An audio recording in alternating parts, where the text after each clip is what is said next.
സജ്ജനങ്ങളെ, ധർമ്മമായാലും അധർമ്മമായാലും കൊടുക്കുന്നതെല്ലാം അതേപടി തിരിച്ചു കിട്ടും. ഒരു കർമ്മം നടന്നു കഴിഞ്ഞാൽ അതിൻ്റെ ഭാവവും ഉദ്ദേശശുദ്ധിയും അനുസരിച്ച് കർമ്മഫലം അതേ നിമിഷം തന്നെ ആ ജീവനിൽ രേഖപ്പെടുത്തുന്നു. എത്രയോ ജന്മമായി ഇതെല്ലാം ആവർത്തിച്ചു കൊണ്ടിരിക്കുകയാണെന്ന് ഏതെങ്കിലും ഒരു ജന്മത്ത് ജീവൻ്റെ രഹസ്യം അറിയുന്ന മുക്തഗുരുവിൻ്റെ ശിക്ഷണത്തിലെത്തുമ്പോൾ സ്പർശനം, ദർശനം, സാമീപ്യം എന്നീ 3 അവസ്ഥകളിലൂടെ ആ ജീവനെ തൊട്ടുണർത്തി ഈ നിമിഷം നിൽക്കാൻ പഠിക്കാനും കർമ്മവും കർമ്മബന്ധങ്ങളും തീർത്തു പോകാനും ആ ജീവനെ പ്രാപ്തനാക്കും.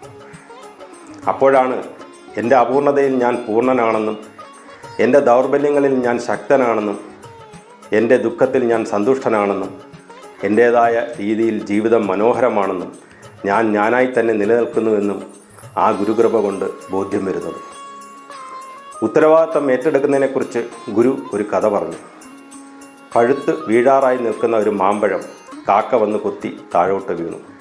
കാക്ക പറഞ്ഞു, ഞാൻ കൊത്തിയത് കൊണ്ടാണ് അത് താഴോട്ട് വീണത്.